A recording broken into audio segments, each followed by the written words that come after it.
Here we go, yo. Here we go, yo. So what? What's the scenario? I'll tell you the scenario. The Warriors are dead. They cannot come out and play. Yes, you are now listening to the sounds of Sports Reports is Ordered. And of course, it is the one and only. Born in Texas, raised in VA, representing New Jerusalem, representing the mighty United States Air Force, representing the James family, representing the Olympics. Yeah. He is Mr. Logical. And I need y'all to do a few things for me. Like, subscribe, share, and don't bring feelings to a fact fight. Don't do it. And then you got your unorthodox statistician going left so much you thought I was southpaw. Yeah, Deontay Wilder can't relate. I am 2-5. This is Sports Reports is Order, and this is your free agency extravaganza. And we gonna start it off with this thing we like to call Get It Off My Chest right about now. All right, get off my chest. I'm gonna keep it positive for this episode. We had a lot of, it's been a lot of animosity in sports all the time. Every once in a while you got to say something with your chest. But I want to give some flowers to a few people, just highlighting some talented athletes from around the world representing the United States in Paris this summer. So first and foremost, Simone Biles. I saw a little clip of her floor routine or floor exercise. Mm-hmm. She did like some back triple flip thing, landed it, didn't bounce. And it's like she's the only person on earth that can do that. Like that's like an extraordinary thing. And I don't think people really highlight how difficult it is what she does. It's so difficult that she's the only one doing so many of her stunts and routines. She's the only one that can do it, to the point where like they had to figure out the scoring system. Because like, you want to do what? They were like, she's like, yeah, I want to do this, and this. And they're like, yeah, we got a conference on this to figure out how to score it. Like, it's been like that for the last few years, and she's only gotten better. So shout out to Simone Biles. Hopefully she brings a couple of gold home. Shout out to young boy Quincy Wilson, 16 years old, ran a 44.59 in the 400. Mm-hmm. My youngest son ran track, and we talked about it. And he said that in this district, because he ran track this year, he's like, maybe someone ran a 52 in the 400. So, and he's running a high school track here in Jersey. But he said in our district, maybe someone at a school ran a 52 or a 51. He's not sure, but he was like, 44 is crazy. So he's going to be on the 4x400 team. So 16 years old. I'm pretty sure he'll step up and rise to the spotlight. And then New Jersey's own Sydney McLaughlin-Lavroni. She's broken her own world record 5 times in the hurdles. And she ran the 400. So she's probably going to run the 400 at the Olympics and the 400 hurdles. She broke the record the other day by like 0.3 of a second. She was the first woman to go under 52 seconds at the last Olympics. And now she's already at 50. I think it was 50.65.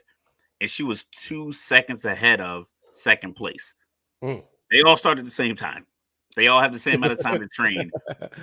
And she went over, you can see like they go over the first couple of hurdles. It looked kind of close. Look, okay. And then all of a sudden she came over one hurdle, and it was like she had like a full second lead. And then the last 100 meters, it just was her. It was her in the finish line. That was it. So shout out to Jersey, Sydney McLaughlin-Lavroni. Shout out Quincy Wilson and Simone Biles, doing what no woman in the world has ever done. Can't do. They can't even compute it. That's greatness right there. So I want to give my flowers to those 3 people versus just, yelling about something. Oh, you ain't got no flowers for Caitlin Clark, though? You know how close she came. You see how close she came to a triple-double yesterday? He gonna edit that out when we clip the reel. No, I'm not. Hey, so all right, so Mr. Logical. I'm listening. can you explain to the masses why you call me 2-5? I call him 2-5 because if four people are having a conversation, we all agree that Ham is great. He'll be like, listen, man, I think y'all tripping.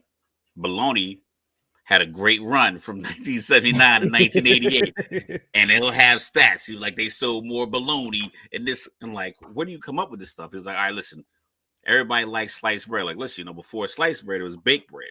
Before it was sliced, they would, and like, so he would always have like this, a different opinion, but can articulate it well. So I was like, what are you, 2-5? Like the 25%. So I called him 2-5.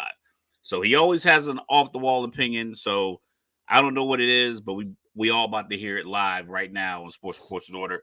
Sponsored by Solutions Over Excuses. Shout out Andre Morgan, Solutions Over Excuses, the sponsor for today's show. Bang, bang. So like I said, it's going to be a lot of that conversation, Solutions Over Excuses. And we're going to talk about NBA free agency. So team's going to have to come up with solutions. Mike's going to give you what he got on his chest right now. All right. So 2-5 moment.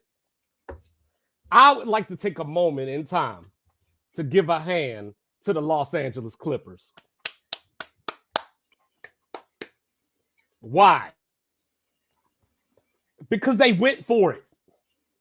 How many times do we watch sports and we say, this team is one player away? Why does this team never make moves? Why does this team not get a free agent? Why does this team not make a trade? So the Clippers went out and got a guy that was coming off of winning an NBA title, Finals MVP. To get that Finals MVP, he had some conditions. One of those conditions was, I need y'all to reach out to Oklahoma and get the guy that just finished third in MVP voting.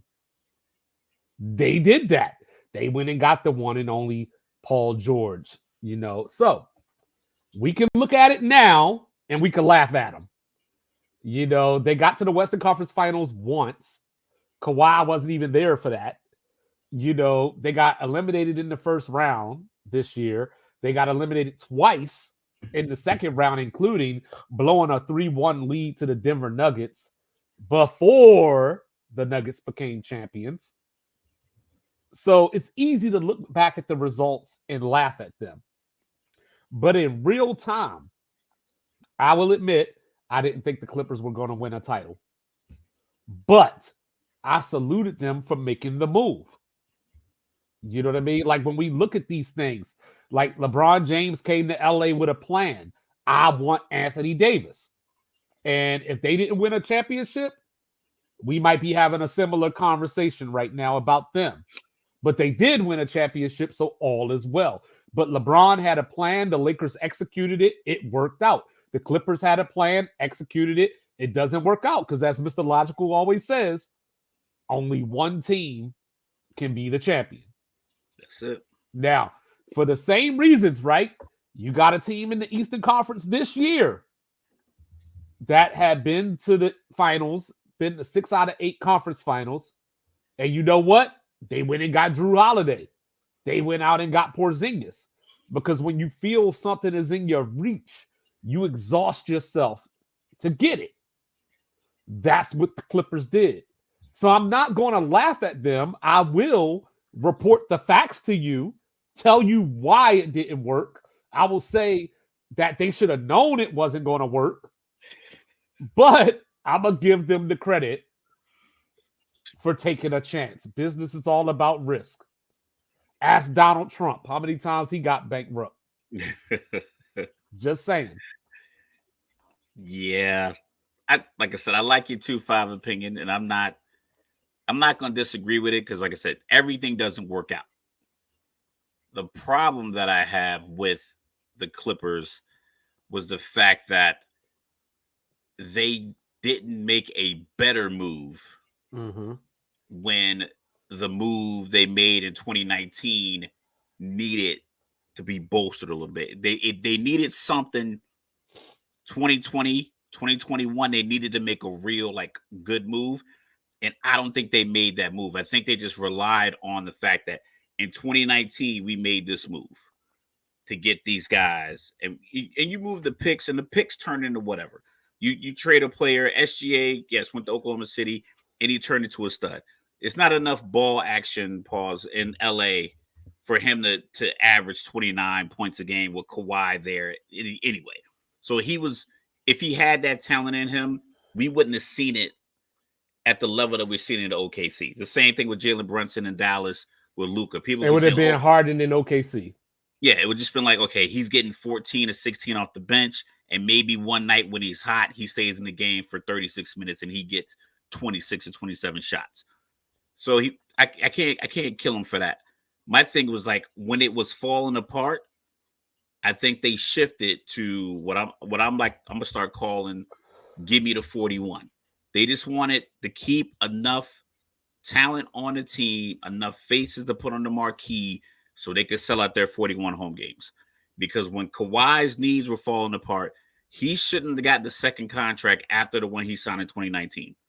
There's nothing that says I can rely on you and give you more than $100 million multiple times in this last 5 or 6 years. Like he can't even argue for it himself. But yet they did it.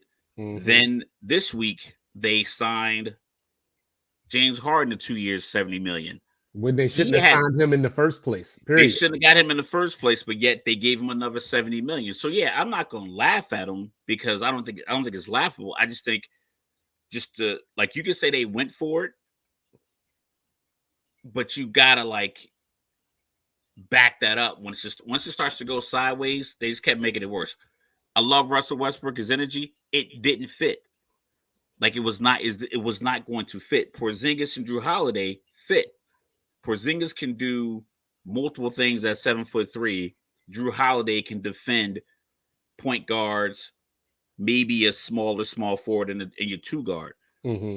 Russ and James Harden on the floor, what can they provide you as far as if you wanted to put Kawhi and Paul George on the bench and you had Russ and James Harden on the floor at the same time? There's nothing entertainment. It's nothing definitive that they can give you. That's the problem I have with the Clippers is the fact that every year people are saying it's their year. And I get it. You want to pick the team. People want to be obscure. People want to say at the beginning of the year, I picked OKC and it works out. There's no real rhyme or reason. I didn't think it was a lot of rhyme or reason to trust the Clippers since that move.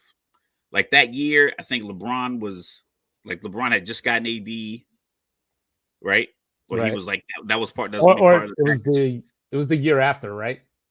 Because I think it was supposed to be potentially it was going to be LeBron, AD, and Kawhi on the same team. Right. So somehow, like however that math worked out as far as the timeline, that would have ruined the Western Conference because those three.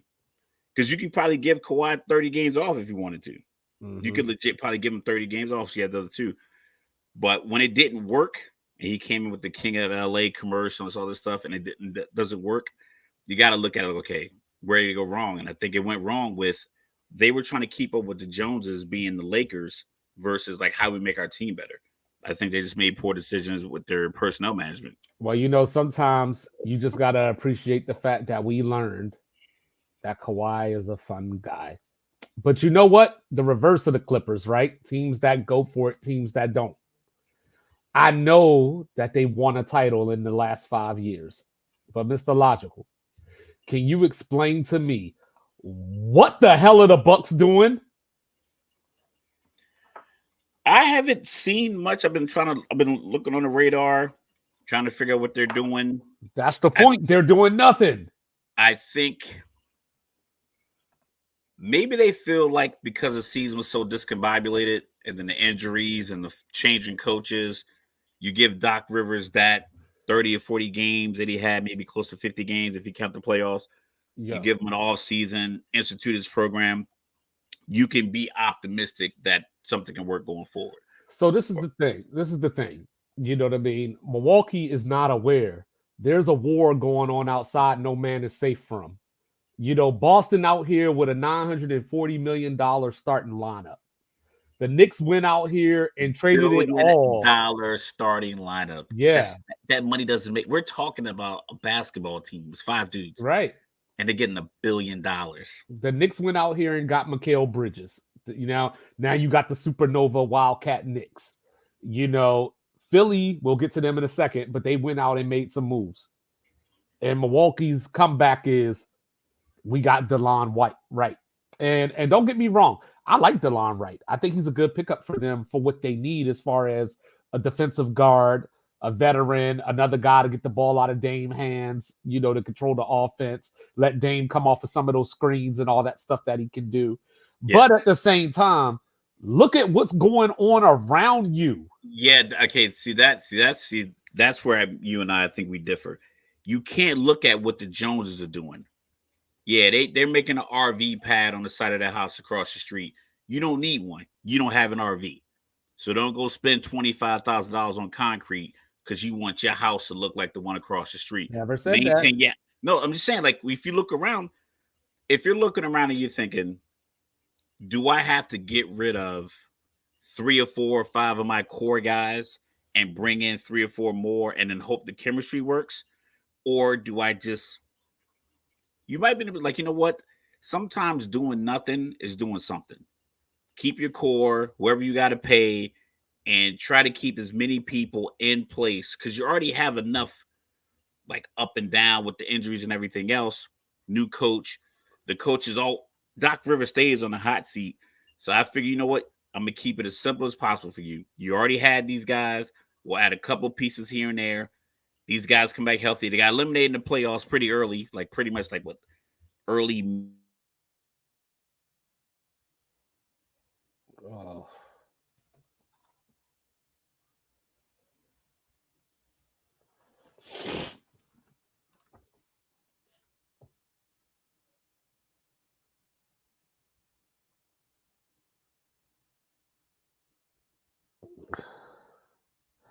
Are you there, Mr. Logical?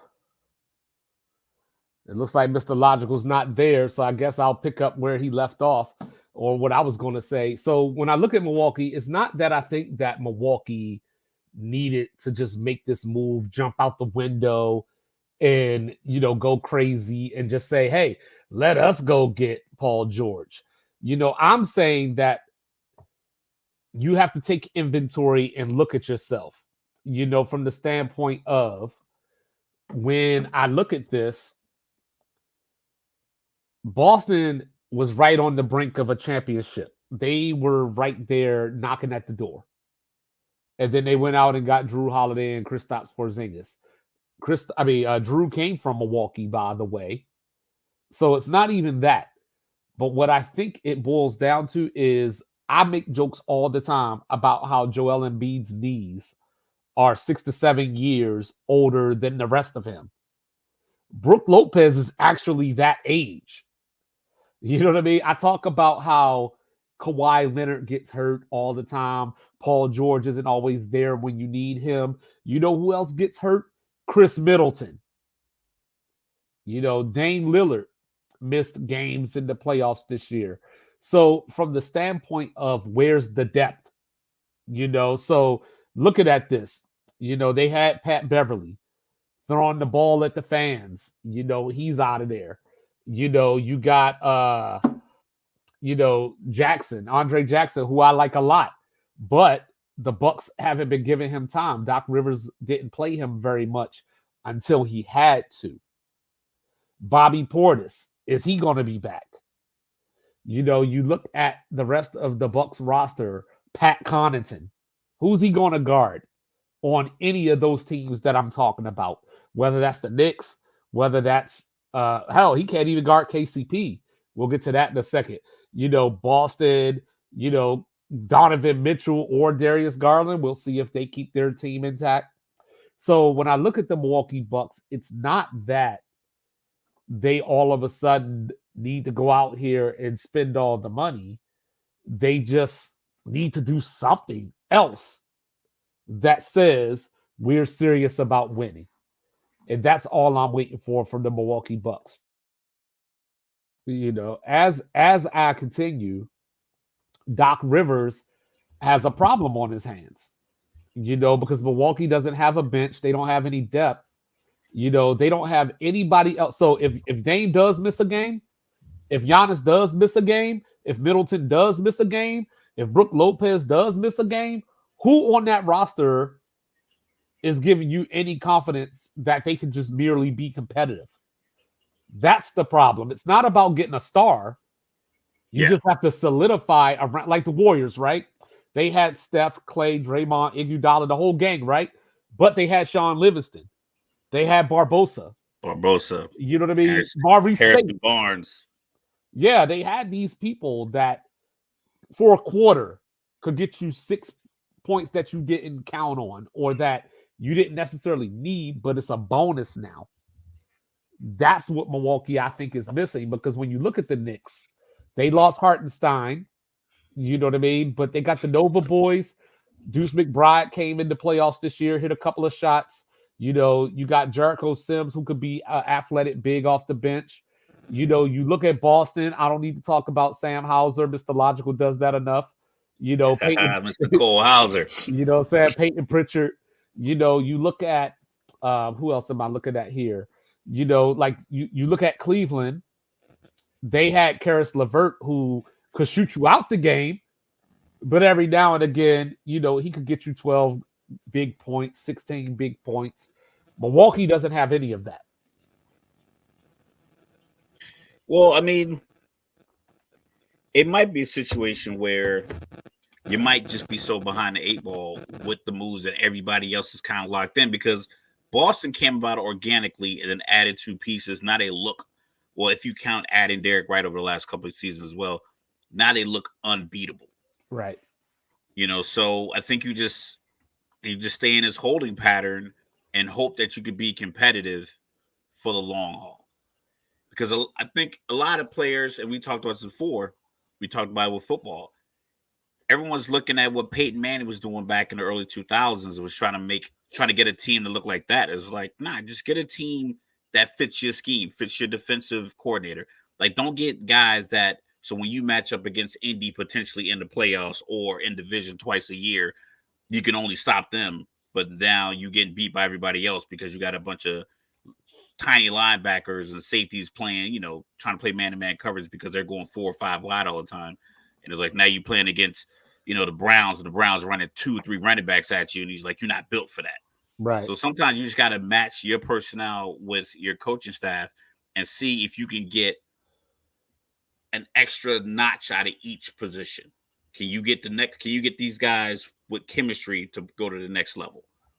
Because sometimes talent will get you over the hill. Like I think Boston, a lot of times we talked about, even with the historic year they had this year, it was some games where like live by the 3, die by the 3. Those games where they go 8 for 40 from 3, 9 for 41 from 3, stuff like that. But they had the talent to not do that back to back games. Right. Like right. They'll have one off game, the other team gets a 16, 17 point lead, and then they started shooting threes to try to get back in it. Because that's what it felt like in game 4 against Dallas. Like Dallas got the lead 17-18, and Drew Holiday was coming down. There was no action, no pick and roll. And he's like, let me foul off this 3. Maybe this 3 goes in, it'll spark everybody else. And they all kept missing. But then in game 5, they came out and blew them out because they have the talent to do that. Sometimes you just think chemistry, hopefully the chemistry gets you over the hump. And then maybe by midseason, if that's not the case, you fire it up, you blow it up. You don't do what some teams did where they just keep paying guys just to keep people in the building. You gave them a chip. I think small market fan bases will give you 2 to 3 extra years off your championship run versus a bigger market team. Like the Miami Heatles, soon as LeBron left, the fans left. But like San Antonio, they still coming out the games. They just kind of they'll let you live off of, hey, you know, we got it. You got us a chip, but you got to blow it up. So if the Mavs had Klay Thompson, they get an extra game in the finals. I think Klay Thompson games 2 and 3, especially game 2, where it was, like I said, that PJ Washington, Derek White, Jaylen Brown chase down block. They call a foul there. Now they're down 3. Coming back the other way, I think Klay's a threat there because Kyrie's always a threat. Luka's a threat. Now you got a guy like Klay who literally doesn't need to have the ball in his hands very long to be effective. You know, if he comes off clean off a screen, you thinking it's going in. It's like Reggie Miller coming off a screen. Like you think that 3 is going in. Ray Allen come up, you think that 3 is going in. It doesn't always go in like Steph Curry. If you're down 2 in the regular season, he didn't hit a lot of shots in the postseason, but like in the regular season, if you're down 2 or 3 and Steph is open and he fires it off, you're like, this is going in. It's like Drew Brees on third down. You're like, this is getting completed. It's 3rd and 7. He's getting 8 yards. Right. So I think that could have gotten him some. Unless he's a defensive liability, we didn't really see that in Golden State. Like, I didn't see him being like a defensive liability. I just felt like the team was just too small in general. So I don't know if that was like he didn't hold up his bargain defensively and whatever their scheme or their schematics were, or just collectively they just weren't big enough to just defend like around the rim or near the rim, a defensive rebound. And they were just a small team that shot the ball at. Yeah, I like the move. I like Dallas picking up Clay. I might not necessarily like the money they gave him, but I understand that this is, a 4-time NBA champion. 16 mil? Saying, I mean, not for this stage of Clay, but no, it's a 19. Yeah, it's a great contract when you look at where the salary cap is going. Because there was rumors that the Lakers offered him 4 years, $80 million. I think that was what a sign and trade. Because I heard this, I read the same rumor with the Clippers trying to get, or Golden State trying to get Paul George from the Clippers. It was a sign and trade. I guess that whatever their money situation is, they needed a sign and trade. Right. They needed some kind of deal, which is like why that. they had to get rid of Chris Paul, no. Right? Because they didn't want to pay him the $30 million, which was going to block them from doing other things. Now that would have been probably one of the most ridiculous contracts, paying him 30. Because I forgot, like my son told me today in the car, today in the car, he's like, they waived Chris Paul. I'm like, I forgot he was on the team. Yeah, he's that's there now. Like his impact was like minimal last season. Well, he got hurt at one point as well, but I think Golden State and Denver ought to be ashamed of themselves. These are championship teams that are trying to cheap out. Now granted, Golden State probably wasn't close to a championship anyway, but Denver is a year removed from a championship, and they were just like, sorry, KCP. Now they did offer him the same thing that Orlando offered him, but Florida doesn't have state taxes. So, yeah, I get that, but you still got to pay the federal tax. You're still getting a chunk given back to the government. Well, he probably felt disrespected in some ways to let them waste it. But once again, it's a business. It's not his first team. He's been on multiple teams. He's seen how it goes, and he's got a couple of chips to show for it. It's like you got to take your feelings out of these things. It's business. Well, like I said, any good business deal is like both sides have to walk away unhappy. You can't come to the table and be like, I want all of these things, and the other team gives, and like your team just gives it to you, and they're like, okay, cool. We didn't want to give you all this, but as long as you're happy, we're happy. Like, that's not how it works. You got to be willing to compromise somewhere. Like, hey, we're not going to give you $22 million a year. Do you think Denver paid Michael Porter too early? No, because I think they knew the salaries and the salary cap is going to be going up, and the TV deals and like all this money. Because I think Emmanuel quickly got $175 million. I think Siakam got $175. We saw it. OG got $212. So it's like you got to steal with Michael Porter. You just got to get him to be willing to pump fake and shoot the 15-foot pull-up. Yeah, because they're going to be. That makes him that's the biggest threat, because if you think about a guy 6'10", 6'11" that can shoot the three, you got to close out hard. And if you just pump faked every 4 3-pointers you attempt, pump fake the fifth one, you'll get a wide open either lane to the hoop because all the rotations, or you get a nice little 15-foot jumper. Well, like I feel that we've heard reports that Jamal Murray is going to get paid this summer. Aaron Gordon's due to get paid next summer. So, they had to make a decision, I guess, that somebody had to be the odd man out. What's crazy to me is that given the conversation you and I just had a few minutes ago, apparently Jokic is pushing for Russell Westbrook. I mean, he won't get tired.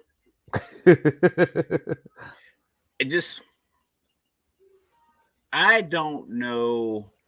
I think what Denver is looking at they're looking at, okay, we got these 4 guys: Jokic, Murray, Gordon, Michael Porter Jr. If we can put 6 viable NBA players around them that can play their role, right, we'll be fine. We're a 55-win team with 6 average or just above average NBA role players with our star 4. So if they think Russ can come in and give them the KCP energy and just that maybe that edge, but just Russ, I don't know what was going on with him in LA, but it seemed like a lot of games he just was like out there trying to get a technical. He's out there just trying to be a bully. I think he was trying to give them energy because, like, just coming towards the end of the season, Paul George came out saying, we don't have an identity. Tyronn Lue came out and said we're soft. So I think Russ was trying to just because they had a bunch of guys that they had two guys that won league MVP, one guy that was a 2-time finals MVP.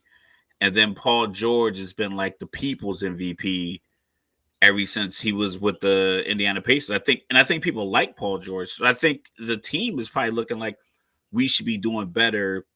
I should be the one that's putting us in a position to do better. And like I said, with Milwaukee, maybe you sacrifice some talent for chemistry, and hopefully that chemistry gets us 8 to 12 more points.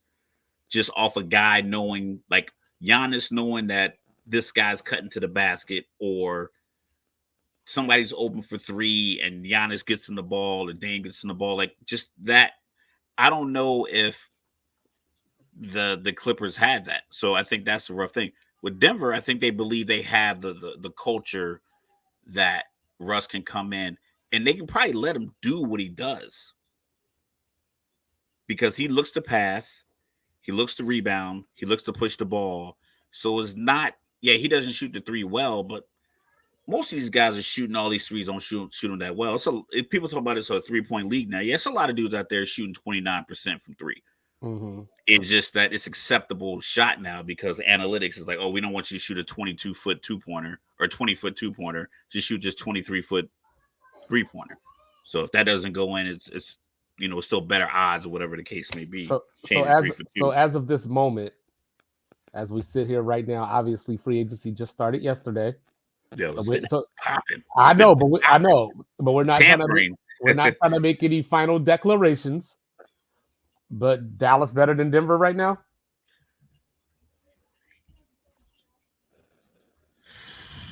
Because I feel that if Denver would have beat Minnesota, I felt they would have taken care of Dallas and got to the finals as they were. But as they are at this moment, no KCP, add Clay to Dallas. Did Dallas just jump the line in front of Denver? So you were saying, so you think that Denver would have beaten Dallas because like they would have done something defensively with Luka that Minnesota didn't do? No, I think that Dallas just wouldn't have had an answer for Jokic, number 1. You know what I mean? No, like I just don't see. You don't think Lively and Gafford would have been able to, because Jokic is coming right at you. I think the thing that the reason I felt Lively and Gafford were somewhat inefficient in the Boston series was because all the bigs from Boston don't come right downhill at you.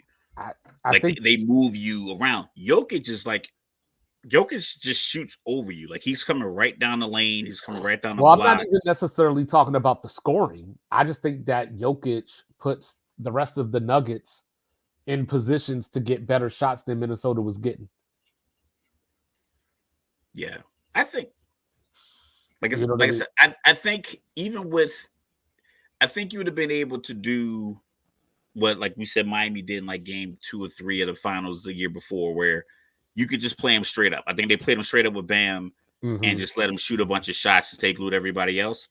Because, like I said, Lively and Gafford, they wouldn't have to really defend Jokic at the 3-point line. Even though he does shoot threes, he's not running out there. It's not like he's coming out there on a pick and roll. So they're already on his hip on his way out there, whereas Porzingis is running off to get the screen to get an open look from 3, because like that's the play call. Horford is standing in the corner Like, I'm not even getting close to the paint. I'm standing over here in the wing waiting on the ball. But I also think that Porter and Gordon take the other defenders out of the paint too.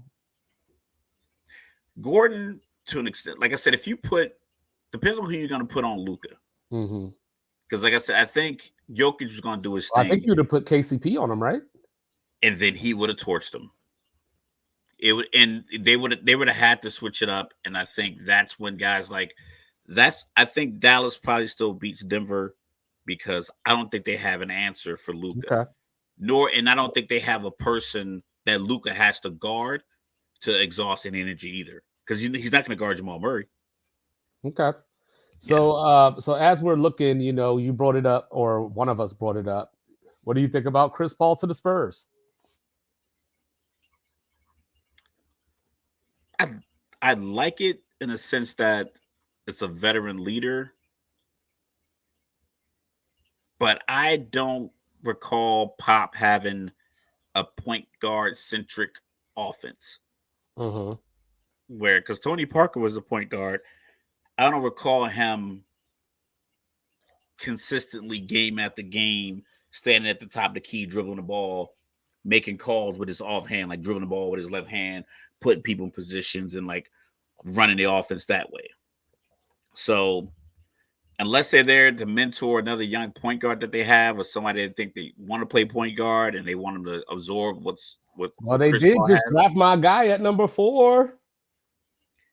So, I mean, anytime you get a good basketball player to your team, it should work, especially with Chris Paul and no championship expectations, because there's no championship expectations in San Antonio. I think he'll make them better. I think he'll be able to teach guys like, this is how get to this spot. When I want it, if you want the ball here, get here first, and I can do this and get you on the side or whatever case may be. I think he'll be able to like teach the floor differently than a young point guard would in the NBA. Are we removed? Are we too far removed from the point where Chris Paul's presence / IQ could have the Spurs in the play-in conversation? Playing in the West, you got to be at 44 wins. So 44 and 38. So that's what, 22 win improvement for them? Or about 16. I mean, over the course of career, that's what he does. But obviously, he's older now. 16. So about 16 to 20 wins get you in the play-in conversation in the West. I think every team in the West, 1, 2, 3, 4, 5. 4 was the Clippers. 5 was Dallas. I think the Clippers are probably the only team that we can probably definitively say will drop from 4 to 7, 6 or 7. I don't think Dallas drops from where they were. I don't think OKC, Minnesota, Denver drops. So I think your top 5 are going to still be there. The Lakers haven't made many moves, and they have a novice head coach. So I can't imagine that they're going to leapfrog from where they are in the play-in realm. Maybe they get to 6 because the Clippers are slipping. New Orleans and DeJounte Murray. New Orleans made the DeJounte Murray move. Zion stays healthy. I think they still got Brandon Ingram, but I think he still might be on the trade block. Yeah, it sounds like Sacramento is trying everything in their power to get him. So I figured, which I like if that were to happen. I'd so Sacramento trading for Brandon Ingram. I figured they got to give you something back in New Orleans that can work alongside with Murray and Zion Williamson. So they have to move up. Like they. So as of right now, only team. And we ain't even say. I mean, they ain't make a move yet, but we ain't even say anything about the Rockets. You know what I mean? Like they were right there in the play-in mix. Yeah, but are the Rockets? Paul's gonna run out of steam because it just seemed like they just had a spurt. And like we talked about it before, their team doesn't make sense. You have a bunch of young guys trying to establish themselves, and you have other guys in that position. They'll probably be right in the same boat that they're in right now. I got another little mini get it off my chest real quick. All right. Unfortunately, it's still about the Clippers. Why do Clippers hate women so much? Elaborate. Like I was sitting there, last season, they brought on Josh Primo at one point. You know what I'm saying? Cut him. And then they bring in Kevin Porter yesterday. I saw somebody I saw that and I was like, that's a weird thing to applaud. I mean, they But, said he had a great 6-week stretch in Greece. Hopefully, everybody deserves second chances. I get it. I'll hold my tongue on it because I just think some. I get it. I used to be 20 something. I was a nutcase. I was a wild boy. So, I mean, I got my second chances. I got my opportunities to make mistakes and move on. I've never put my hands on a woman, but that's just me. But I mean, I hope it works out for him to, get his head straight because I don't understand. Like, I get that, you can lose. You're not always in charge of your emotions. But you got to keep the main thing. You already know what's happening in the league, even the legal consequences of it. But just in the league, just the accusation can get you kicked out. Baseball, football, basketball. I haven't really heard much about any kind of suspensions in hockey, but I'm pretty sure they're going to run along the same lines. Mm-hmm. But yeah, the Clippers. I think the Clippers are winging it, and I think they're in the position where they're desperate, and I think they've been desperate since they made the move in 2019. When it didn't work that following season, when it didn't work, they were like, "Oh, okay." All right, so they've been in desperation mode ever since. You ready? Yeah. And tell us how desperate Philadelphia is. Well, I thought you were trying to take over the show. No, I was trying to put you on the big screen. You know what I'm saying? So you can tell us how much you hate the Paul George move. We can stay here and keep it simple. You know what I mean? I just have a difference of opinion on the Paul George move. I just think that it looks like they're going for it. It just, the player that they added just might be a few years past where they're trying to go. If they had two young up-and-coming stars, like say, for instance, if the Knicks would have made the Paul George move, I'd have been like, okay, that's elevating the group that they already have. I'm not sure who the core is in Philly, aside from Maxey and Embiid. Embiid, just by the nature of how he plays and his injury history, and he comes back from injury because you can't just, if you're 70, 75%, I believe a couple of times in the playoffs, I heard him mention that said he was around 75, 80% in the playoffs, and you have to play, you're playing hurt. And then you're falling, you're a big guy, you're battling bigger guys, or even just you're the defensive presence at the rim. So you don't even get a break where he doesn't have to be the rotational guy that tries to get the block, which a lot of guys collide, a lot of fall in there. We see that a lot at the rim. So the fact that he is in the physical position that he's in, bringing in Paul George is kind of bringing in another potential problem that you already have with Embiid. And aside from that, I don't know who the core is that you can still rely on if one of them isn't there. You know what the problem is? What is it? The problem is Embiid came back from injury. Because, if you're the Philadelphia 76ers, you sit there, we talked about this last week, you feel like, hey, we took the Knicks to 6 games. He put up 50. We lost 2 of these games. The one game where Maxey got grabbed, they didn't call it. Some other late game shenanigans. So you feel like, hey, even with that 75 to 80% Joel Embiid, we damn near took the Knicks out. You know what I mean? So now you tell yourself, like you're sitting there like, what are we missing? What can we do?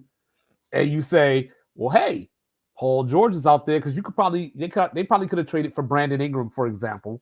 But Brandon Ingram is not the same type of player. Like, he's the type of dude that needs shots, needs whatever. Paul George can be another facilitator to keep Maxey from having so much set up the offense, run the offense responsibility.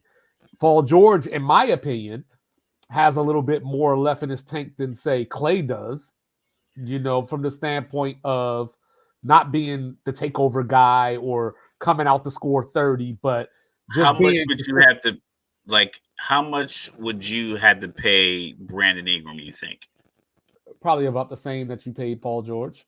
You think you'd have to give him 212 after the trade, I don't know. or I don't know about 212, but it'd be close. And I mean, he's what 8 years younger too. yeah? But I don't know. Like I don't know if his contract is up yet. I don't know if the sign and trade would require you to extend him right now. So, like you said, we'll like you can look that up, and I'm just gonna throw out like just a little idea. We talked about in the draft Zach Edey going to Memphis. Right. Jaren Jackson Jr. was Defensive Player of the Year like the previous season, but they say he's not a 5. So now you bring in Zach Edey, you teach him to play the 5. That takes the stress off of Jaren Jackson. Hartenstein, yes, he went to OKC for $87 million. Could you have made that move with would he had gone from New York to Philly for 80 million or 3 years 66 million or something like could you have gotten him to play the 5 straight up and then play Embiid at the 4 to where I mean look how many stretch 4s on the league. Now you got that 4 has to guard Embiid. So Ingram right now is on a 5-year 158. And he would be a free agent 25, 26. Yeah. And he would be 28 that year when he becomes a free agent again. And I think he gives you the same kind of scoring and well, he gives you better scoring than Paul George would, but he doesn't give you the diversity. He gives you the size. He doesn't give you the ball handling. He doesn't give you the defense. He doesn't give you the IQ. Yeah, but you wouldn't need that if you can go get get a 5, and that way Embiid can save his knees. They went and got a 5. They went and got Andre Drummond. But Andre Drummond is a klutz. He is a klutz. Let's keep it a bean. Like he literally falls or he travels. Like it almost seems like he's unserious out there. That's not. He can't go. Embiid can't go to the bench for was it a 48-minute NBA game? He can't go to the bench for 16 minutes with Drummond in there by himself. They brought Kelly Oubre back, on a cheap deal, 16 mil over 2 years. They brought in Eric Gordon, one of Daryl Morey's guys. So I'm guessing that means Buddy Hield is probably voted off the island. Our poor guy. Tobias. A lot of these teams, like you said, when Embiid coming back from injury, now Philly thinks, we are a couple of plays away from beating the Knicks. Not realizing that in game 5, you had a heroic performance from Maxey in the last 30 seconds to not get you swept or gentlemen swept out of New York when they were in the Garden. Right. So they probably think like, oh, we're this big move away. And it's like, no, you might be 3 smaller moves from being Eastern Conference Finals bound. But now you put all your eggs into the Paul George basket, and I think they might still end up with a second round exit. I agree. I don't see how the move, and maybe I'm just blind because I just don't believe in Philly, and I haven't. Well, no, I think Philly is just in that situation, right? Like not. I don't want to call them the Clippers, but a lot of Clipper fans or people that believed in the Clippers, they always said, if we could have got a full healthy Kawhi, Paul George, you just let the chips fall where they may. You know what I mean? That's the boat that Philly's in. Like, even if Embiid somehow stays healthy, Paul George isn't the healthiest. So like you're relying on 2 dudes, like I said, like I was saying, when you were having your difficulties, Embiid's knees are 5 years older than the rest of him. Absolutely. Like he's Todd Gurley status at this point. Yeah, his head's 30, but his knees are 34 and a half. Yeah. Paul George is going to be 35 this year, and we've seen that, not that he's fallen off. He hasn't fallen off, but we're seeing the decline, at least the start of the decline. Maybe he's in the middle of the decline, but the decline is here. Yeah, it feels like they have 2 guys on the decline that are like, if I look up in Embiid, he probably has at least $100 million left on his deal. So unless Maxey, and this is where Philly isn't going to do this, if they give Maxey the keys to the car and turns Maxey into a 29 point a game scorer while letting Embiid, do his thing, maybe some more load management. You got Paul George there to initiate the offense, set things up, hit Eric Gordon on the wing, hit Kelly Oubre on the wing, then, maybe you can. You know what I mean? But that's a lot of if. You know what I mean? And that's the problem. You know what I mean? Whereas with the Knicks, for example, they got the Villanova set now. And I know somebody told me the other day, but Jalen Brunson's hurt. And I'm like, he broke his hand. Like, he doesn't have an ACL. He doesn't have an Achilles. You know what I mean? Like, his hand will heal. And they'll be back. He's got his guys that he has chemistry with. We saw that. Now the question is, do you move Julius Randle? But what I was going to ask you was, if you were Philly, I'm listening.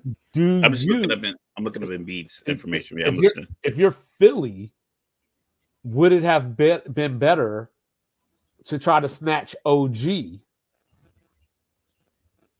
when he first was unhappy with the Knicks offer versus bringing in Paul George?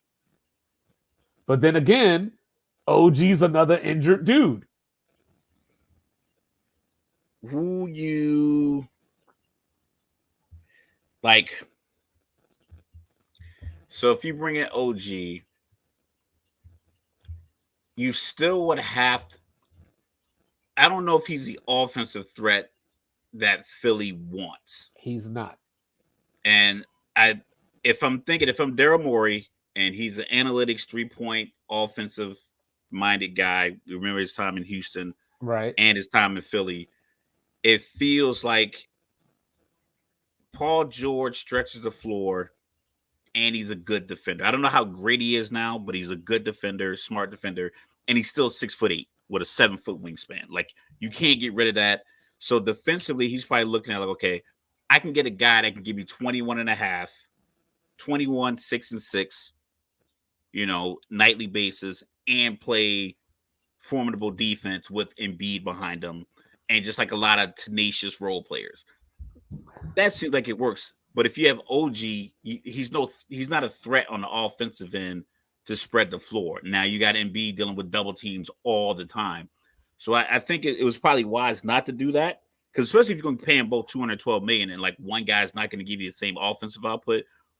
Like I said, I think the move for Paul George is probably the best move they could make. I just feel as if Philly is just a couple of years behind on all of their moves. Yeah, I think they gave up. They gave up on the Jimmy Butler, Ben Simmons, and Embiid core too quickly. Like, I think they could have sat down and just been like, yo, all right, man to man, the three of you present probably the biggest obstacle to opposing teams. Kawhi got that shot off. It was his year. But we've been talking about the East this week. Miami Heat got to the final NBA Finals twice in the last 4 or 5 seasons, and half their team was undrafted. Yeah, or slim white American basketball players. Like, and that's not a combination that's working for everybody else, but it worked for them twice. I think they keep that core together. Philly's in the NBA Finals at least once out of these last 5 years. And apparently, Miami is pretty content to stand pat from reports that have come out earlier today. It sounds like they're not going to necessarily exhaust themselves to make a move. I mean, at this point, there's not much out there as far as, a Paul George level player or, those players. DeMar DeRozan, is probably not the fit next to Jimmy Butler. So there's no need to do that move.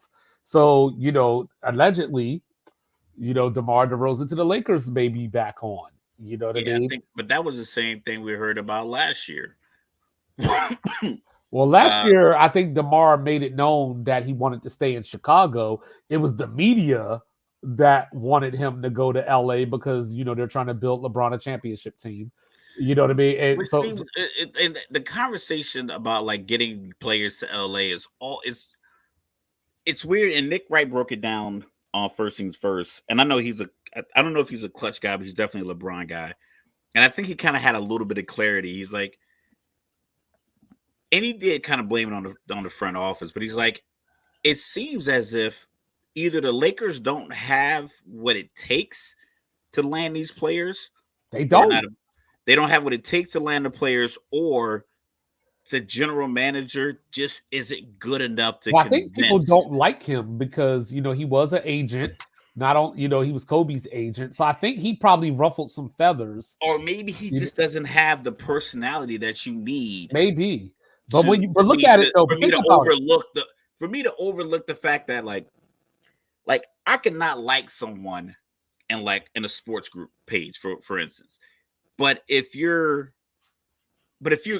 engaging in enough in these conversations back and forth, and you're like, okay, I can rock with it. I might not like all of your opinions, but if you can come back with something that, okay, I see your point on that, or we disagree and I can see your point, I keep rocking with you. But if it gets to the point where like everything you share is just obnoxious, I'm like, I can't rock with you. And I think Pelinka might be in that boat where it's like, yo, you're not even giving me the best deal that anybody could give me. And you're the Lakers. You're supposed to be the creme de la creme. Think about it like the mountain, and you're giving me these crummy sales pitches.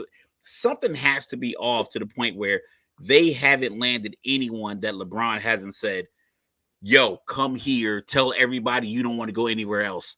So like, think about it though. So like, if you're somebody like Chicago, let's say, hypothetically, I don't think the Lakers can just straight up go get DeRozan. I think it has to be a sign and trade.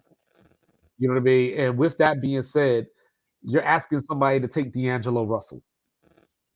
You know what I mean? Like, you're asking somebody to potentially take Rui Hachimura.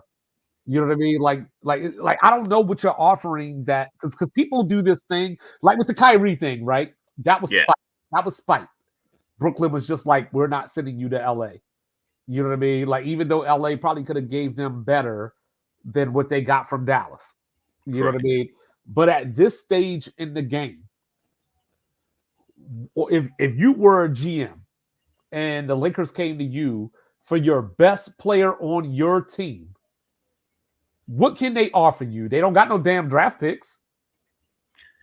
They can give you like 7 second-round picks. Those seem to be given away for $1.9 million and something. But for my best player, though, like, I mean, they are the Bulls, but he is their best player.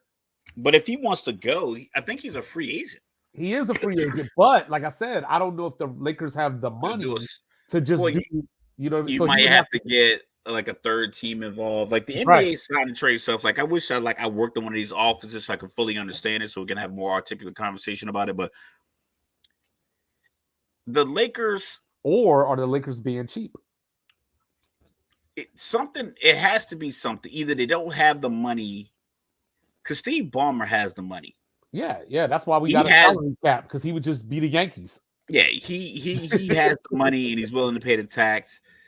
We see the Boston owners ready to sell the team after he put $1 billion starting lineup out there. He's probably gonna get $6.5 billion for the team. Probably more. Than Celtics we talking about. Yeah, I think the Cowboys are like the most valuable franchise. Yeah. I think they're the last thing I heard was like, I read was like they're around $6.5 billion. If I know Washington got 6.5. Yeah. Yeah, so I imagine that the NBA franchise with the all the faces and all the people you can advertise, you probably get $6.5 billion, maybe $7 billion, which would be bananas to think about. But the Lakers problems, Philly is trending towards being what the Lakers are currently are. You have stars, you have star power, you have the market, you have this media-driven expectation.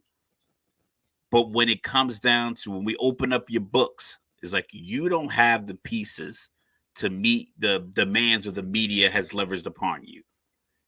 The Lakers are in that boat now where they have LeBron and AD, and they've had them for the last few years. But each year is like they keep like the other values around them are diminishing. Philly's in that boat. We saw it with Detroit. I mean, it just quickly fell off. Like, they were a good team for all those years, and then it just stopped. Shout out to Tobias Harris, baby, getting that money. It's like the wheels just came off. Boston was in that boat, but they had Brooklyn to bail them out by taking KG and all those picks and everything else, and think they was gonna microwave a championship. And it worked out because the two guys they drafted in the top 3 2 years in a row are their core. Right. It doesn't work out. And I think Philly's in that boat where they're going to be like LA, where LA should be a better team, but they don't have the right pieces around their 2 stars. And AD played a lot of games last year. I think LeBron played like 68 or 69 games, something like that, maybe close to 70. I think AD played like 76. So they played a lot of games.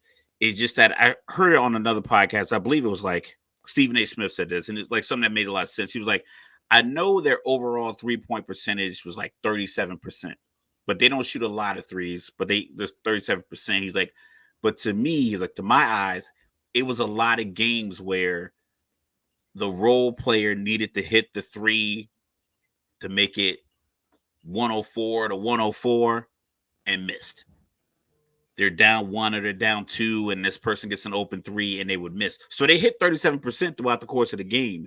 But in those clutch moments, those guys didn't knock down the 3. And I think that's what Philly's going to be dealing with. Is like in those clutch moments where I'm going to say clutch moments like a whole game that you miss Paul George, or like a week where Embiid doesn't play because of a knee soreness. Those 4 or 5 games that he might miss, who's going to be a guy that steps up? That's why the Lakers are always in the news saying they're going to get another guy, because I think people really want to see LeBron in the NBA Finals.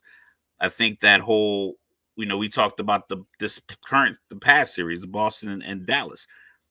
I don't know what the numbers were, but I guarantee you they probably didn't do women's Final Four numbers in each one of these 5 games that I played, because I think people just felt like after game 1, it was going to be like Dallas can't compete.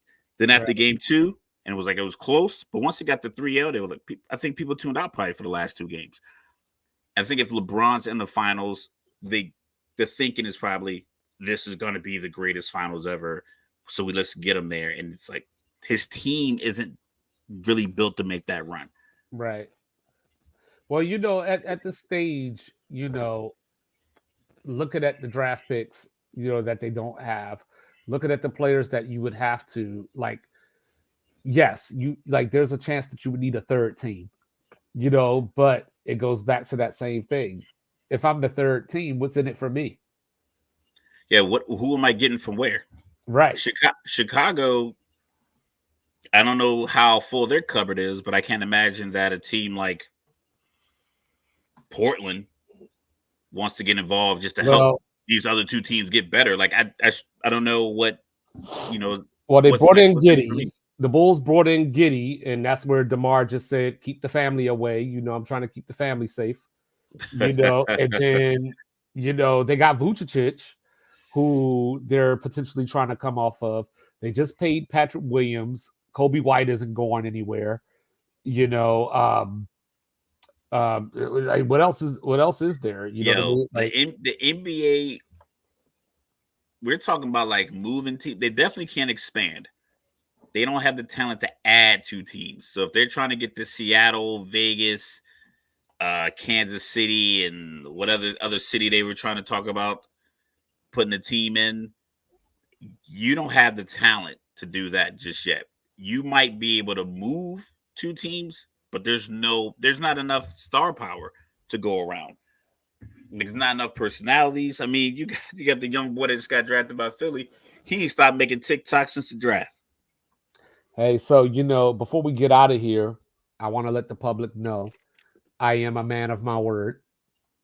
I said that if the Oklahoma City Thunder were to get Isaiah Hartenstein, I'm picking them to go to the finals. So here I am. I'm picking them to make the finals.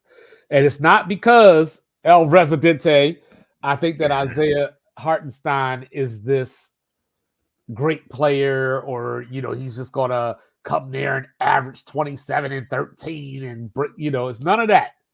It's the fact that OKC's biggest weakness this past year, besides experience, was rebounding. And now because Mr. Logical for the last 2 weeks has been on this whole let's see some Twin Towers. What I'm saying? You got some Twin Towers, and this is the difference. I think that might be the new wave. Yeah, and this is the difference. They got athletic Twin Towers that go together. Because, like, looking at Memphis, right? Jaren Jackson is obviously the athletic one. Edie, not so much. We have a defined, this is my center, this is my power forward, however you want to look at it. We Cat talked and Rudy about Portland. Gobert. Cat and Rudy Cat, Gobert. Yep. I think Cat and Rudy Gobert work. I know like the masses and mainly the media have been hearing a lot of talks about moving Cat. I'm like, why? I think that's the new trend. Is like it's overreaction. Like and we say you like you about to mention Portland. Yeah, with Klingon and they just drafted Klingon. They had DeAndre Ayton, and I had asked you like, does that mean Ayton's on the move? And you said no, Twin Towers. You know what I mean? So when I look at OKC, it's not about Hartenstein per se, because you still got SGA. Chet's going to get better. You know what I mean? You got Jalen Williams, who's going to get better. To your point about cores, you know, they kept Isaiah Joe. You know, they're bringing back Aaron Wiggins. So Hartenstein is just the next piece of the puzzle. Like and you can have him. You can give him 4 responsibilities: defend the rim, defensive rebound, set screens, offensive rebound. And he could do those 4 things for $87 million. Yeah, and guess what? And if that's all he has to do, I guarantee you he can do it well. Because it's the same practice on. And guess what? And if I want to, Chet, you could stay out here.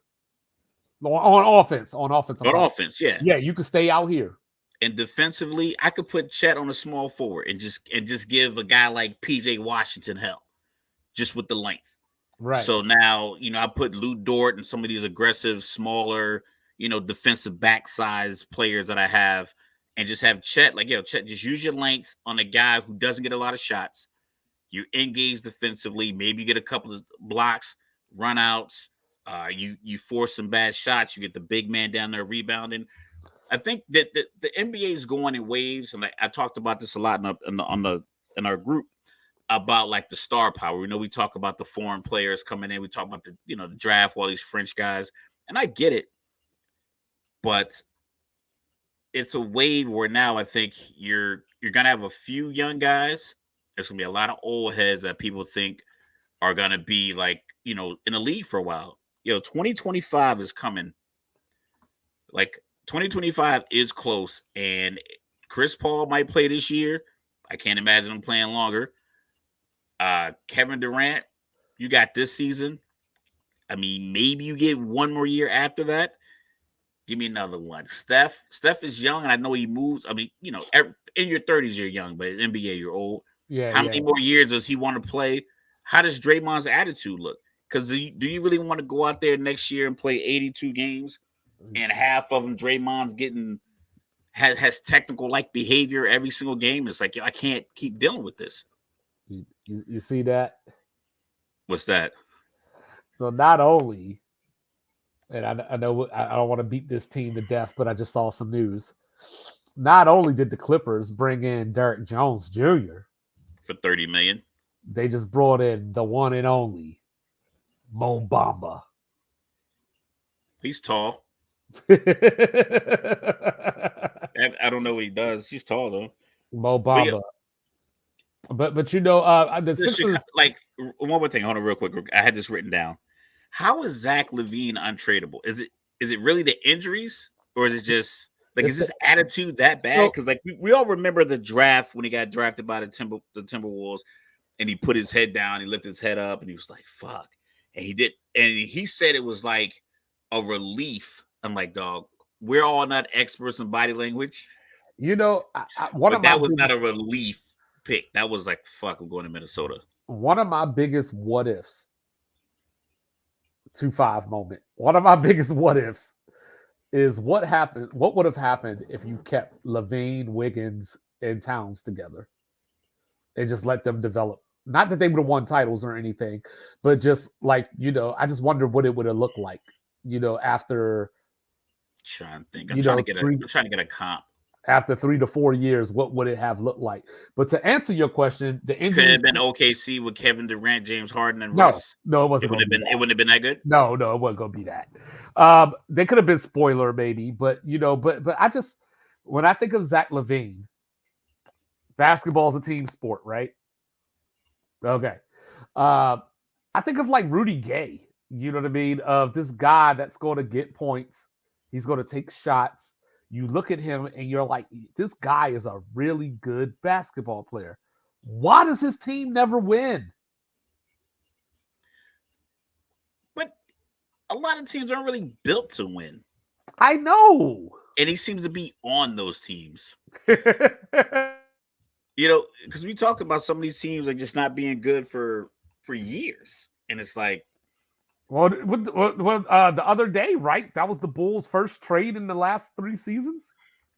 Just they're the only team in the NBA that hadn't made a trade. Like I said, I've said it before. I'll say it till I'm blue in the face. I'm not sure all of these GMs know sports as much as they know business. I think it's a lot of people who have like higher education, business degrees, and maybe marketing, maybe economics, something in the finance world. And I think they leverage that because they're in certain positions in different corporate America. And they just kind of leverage that into these kind of positions because Zach LaVine should have been gone out of Chicago 2 years ago. Exactly. You should have gone ahead and made that trade. It's like, I don't know what you're holding. It was never going to work. And if you looked around and you were honest, if you knew sports, you could see who was on the rise, what coach. If you have to keep getting new coaches in and things of that nature, okay, we need to change up something here. And I'm not sure a lot of these GMs know what the hell they're doing. Because I would have been moved LaVine. But you can't sit there and try to get – everyone's trying to get that Danny Ainge level Bill Belichick trade kind or of like they like to power. say the war chest. Mm-hmm. Yeah, it's like, yo, you're probably not going to get 4 picks and 4 players like the Gobert. I'm trying to figure out, since you brought that up, I'm going to say this real quick. Just take 2 or 3 players and a couple of picks. Yeah, I'm going to say this real quick, and then I'm going to bring up something. So, like, you know how bad the Bulls are? The Bulls are so bad that they made the play in the last 2 years, and I still rather be a Wizards fan. That's how bad the Bulls are. But what I was going to bring up was I still don't know what Utah's plan is. You know what I mean? Apparently, they're not trying to trade Markkanen, even though there's 3 to 4 teams that are interested in him, including Golden State. You know, including Sacramento, if they can't get BI. You know, these teams are like interested in him. OKC was before they got Hartenstein. But Utah was talking about, we're going to get these stars and try to make a Paul George run. Or I saw today that they were kicking the tires on Trae Young. And it's like, I don't know what you're trying to do. Utah just got that hockey team. The Jazz are like, we got to keep our star because the Utah sports fan is going to have probably like the greatest winter they had in some time, because hockey and basketball, we all know, run concurrently. So you're going to be able to just kind of continue to get that new market. It'll probably maybe bump up the prices because now you have 2 professional teams along with MLS and everything else. But as far as like 2 professional teams playing from October to June, you need to make sure that you keep a good product out there, because Utah fans everyone's going to be out. Everyone's going to be going to games, trying to get hockey games, basketball games. You don't want to be the team that's 13-30 at the halfway point, and this hockey team is thriving. So you can't trade away a star like Lauri Markkanen. You just got to keep him and figure out what to do around him to keep that, you know, like I said, to sell those 41 home games out. Because, like I said, the fans are going to be.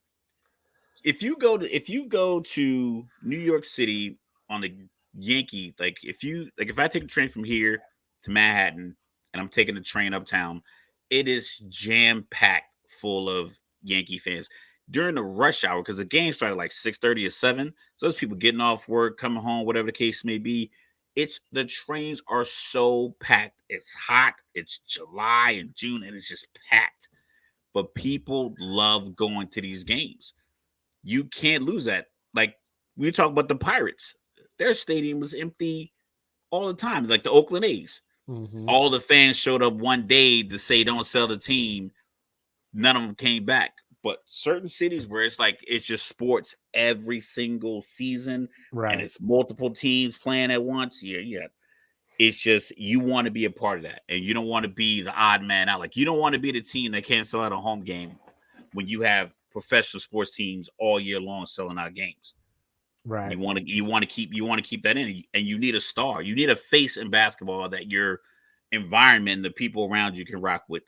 A 6'10" blonde dude is the perfect guy to have in Utah as your marquee player. Mm-hmm.